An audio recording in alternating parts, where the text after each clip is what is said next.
Andhra Ooty news కి స్వాగతం.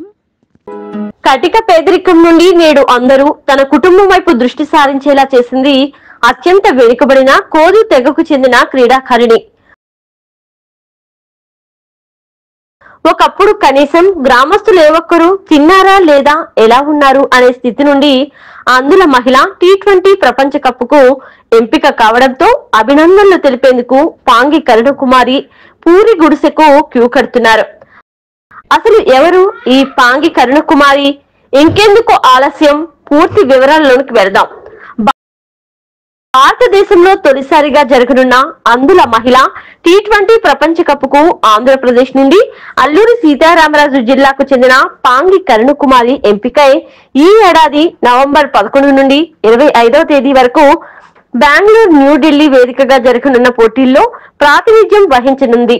ఇక్కడ మరో విశేషం ఏమిటంటే రాష్ట్రం నుండి ఒక్కరే ఎంపిక కాగా అందులోనూ ఆదివాసీ తెగలో అత్యంత వెనుకబడిన TVTG తెగకు చెందిన కోదు కావడం గమనార్హం. పాడేరు మండలం వంట్లమామిడి గ్రామానికి చెందిన పాంగి రాంబాబు, సంధ్య దంపతుల ప్రథమ కుమార్తె కరుణకుమారి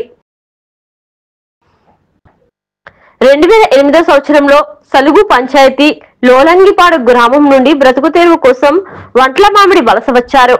నాటి నుండి కూలి పని చేసుకుంటూ జీవనం సాగించిన వీరి కుటుంబంలో ఇద్దరు పెద్దలు చనిపోగా వారు వృద్ధాప్య పింఛన్ అందుకోకుండానే కాలం చేశారు. వీరి పెదనాన్న కృష్ణకు ఇప్పటికీ వృద్ధాప్య పింఛన్ రావడం లేదు.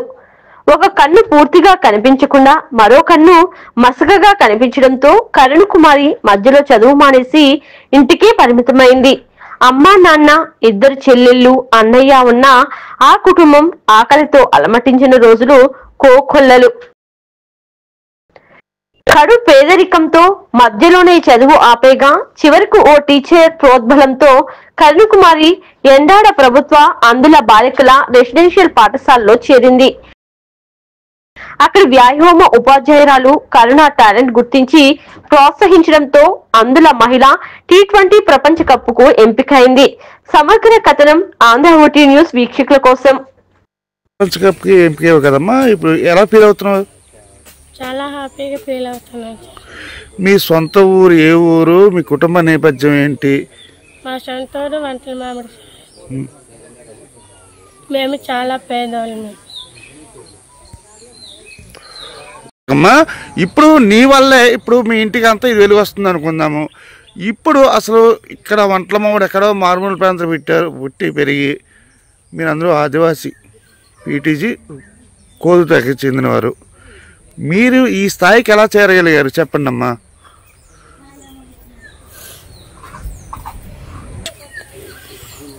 నాకు చిన్నప్పటి నుంచి క్రికెట్ అంటే ఇష్టం.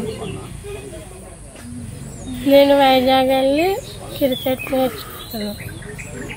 ఆ PT సార్తో చెప్పగానే క్రికెట్ కోచింగ్ అని నేర్పించారు. 9th సెలక్షన్కి వెళ్ళాము. వెళ్తాము, నేను సెలక్షన్ అయ్యాను. మీకు ఇప్పుడు చూసుకున్నట్టయితే ఒక కన్ను ఎట్లా పూర్తిగా పనిచేయదా?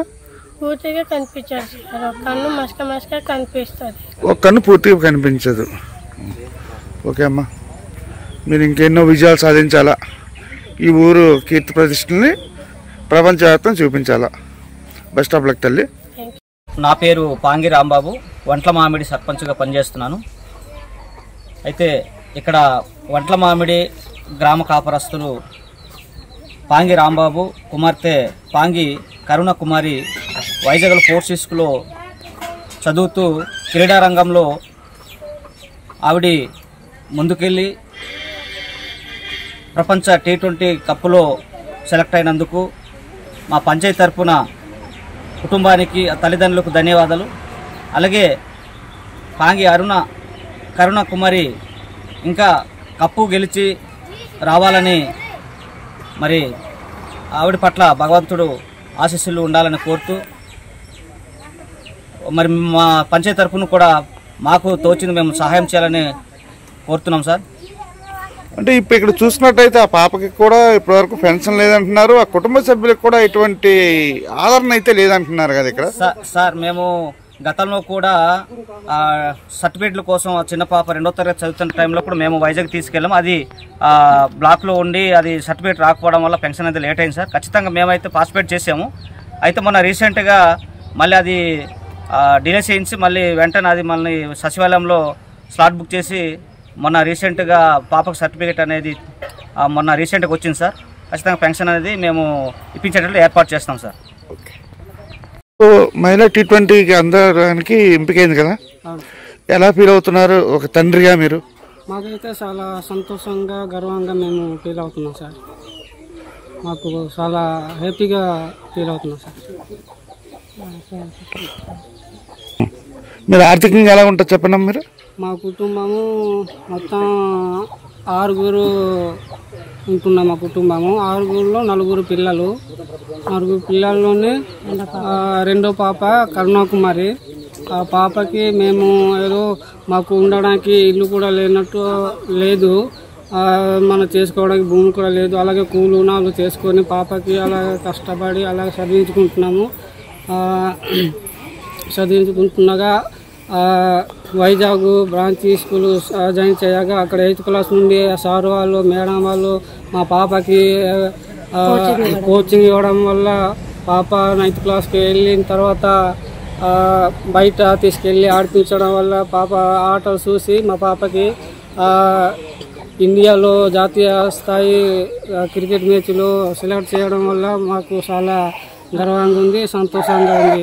పాపకైతే ఇప్పటికి పెన్షన్ లేదు. పాపకైతే పెన్షన్ ఏంటమ్మా చెప్పండి? మా పాపకైతే ఇప్పటికి పెన్షన్ లేదండి. ఎన్నో చోట్ల చిన్నప్పటి నుండి చాలా చోటలు తిప్పాము కూడా. ఒకవేళ కంటి ఆపరేషన్ అవుతుంది అనేసి వైజాగ్ కేజీసీ దాకా తిప్పామండి. అప్పుడు ఊదు తుఫాను టైంలో ఆ రోజు నైట్ నుండి ఊదు తుఫాను జరిగింది. ఆ టైంలో మా ఆయన గారు తీసుకెళ్లారు, సర్పంచ్ గారు, వైస్ ప్రెసిడెంట్, ఊరి వాళ్ళందరూ అయ్యి తీసుకెళ్ళిన తర్వాత ఆ పాపకి అక్కడ కూడా ఎటువంటి సందేశం లేదండి. ఆ పాప మాట్లాడాలంటే చాలా చిన్న పాప ఉంది ఇది. అప్పుడు కంటి ఆపరేషన్ ఏమో అవుతుంది అనేసి తీసుకెళ్ళిన తర్వాత కంటి ఆపరేషన్ కూడా అవ్వదనేసి సార్ వాళ్ళు చెప్పారు. కానీ ఆ పాపకి మేము మన వంటలమాడు ఊర్లో మేము 1 నుండి 3 వరకు ఇక్కడ చదువుకుందండి.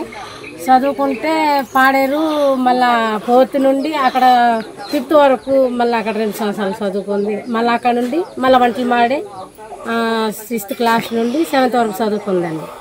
మళ్ళీ ఆ 7th పూర్తి చేయగానే నాకు 2 కళ్ళు నొప్పి పెడుతుందమ్మా, నేను చదవలేను అనేసి 2 సంవత్సరాలు పూర్తిగా మానేసిందండి.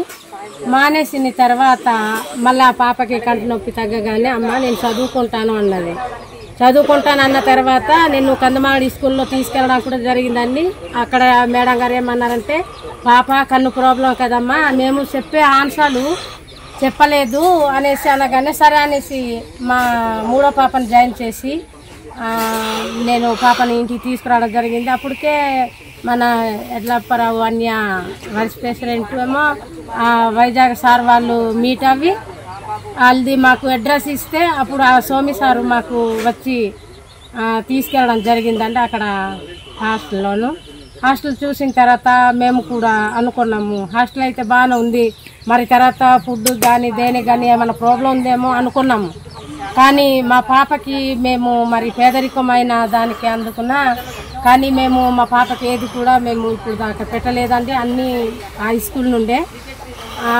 మరి ఆ పాపకి 8th క్లాస్ నుండి ఆ క్రికెట్ పాపకి నేర్పించడం జరిగింది. అప్పుడు పాప కోచింగ్ సార్తో చెప్పిందట, సార్ నేను ఆడాలనుకుంటున్నాను సార్, క్రికెట్ ఆడాలనుకుంటున్నాను మన స్కూల్ నుండి అనేసి పాప చెప్పడం పెట్టి ఫస్ట్ 6 సెలెక్ట్ చేశారు.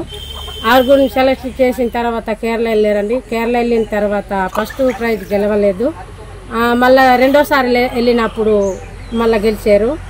మళ్ళీ తర్వాత మళ్ళీ హైదరాబాద్ వెళ్ళారు. హైదరాబాద్ వెళ్ళిన తర్వాత అక్కడ కూడా గెలిచింది. ఫస్ట్ బరువులు ఎత్తి పరిగెడతారు కదా, అందులో 50 కేజీలు పట్టి మా పాప పరిగెత్తిన అందులో పరుగులు గెలిచింది. నెక్స్ట్ మళ్ళీ ఇక్కడ బెంగళూరు వెళ్ళిన తర్వాత కూడా అక్కడ గెలిచారో లేదో నాకు అక్కడ చెప్పలేదండి అందులోది. కానీ మళ్ళీ మొన్న వెళ్ళిన తర్వాత మాత్రము 4 ప్రైజులు గెలుచుకుందండి. మేము చాలా పేద కుటుంబం అండి, మాకు ఉందామంటే ఇల్లు లేదు. మరి చేసుకుందంటే మాకు సరైన భూమి కూడా లేదు. ఎంతైనా మా పెద్ద బాబు కూడా మా ఆయన నేను కష్టపడితేనే మా పిల్లలకి మేము పోషించగలము. అలాంటిది మాకు ఆ సార్ వాళ్ళు మాకే ధైర్యం చెప్పారు, అమ్మ మీ పాపకి ఏం కాదు, మా స్కూల్లో మీరు చేర్చారంటే మీ పాప మీకన్నా ఎదురు స్థాయికి వస్తుంది, మీరే తర్వాత తెలుసుకుంటారు అన్నారు. మేము నిజమే అనుకుని ఆ స్కూల్లో జాయిన్ చేయడం పెట్టి మా పాప ఈ స్థాయికి వస్తుందని మేము ఇప్పుడు ఊహించలేదు, మేము అనుకోలేదు కూడా. కానీ అందరూ పెద్దలు మా పాపని ఇంత గౌరవిస్తుంటే మాకు చాలా సంతోషంగా ఉంది. మాకు పట్టలేనంత ఆనందంగా కూడా ఉంది. మాకు